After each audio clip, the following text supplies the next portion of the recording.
दुधाळ गरिबांना साथ दिली आणि विजयी. 3 लाख घातले मी. तर परभणीमधले ठाकरे गटाचे उमेदवार या ठिकाणी जे विजयी झाले त्यांचा जल्लोष या ठिकाणी पाहायला मिळतोय।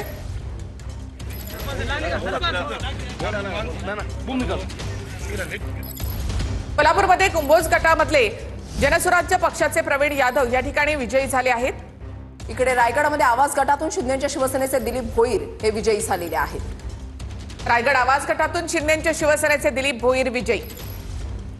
रायगडमध्ये जिल्हा परिषदेच्या 159 जागा आहेत आणि आवाज गटातून शिंदेच्या शिवसेनेचे दिलीप भोईर हे विजयी झालेले आहेत। तर आवाज गटामधून शिंदेच्या शिवसेनेचे उमेदवार विजयी। रायगडमध्ये आपण चित्र पाहूयात। तर शिंदेची शिवसेना 2, राष्ट्रवादी 2 आणि महाविकास आघाडी अद्याप चित्र स्पष्ट नाही। मात्र रायगडमध्ये शेकापचं देखील अस्तित्व या ठिकाणी पणाला लागलेलं आहे।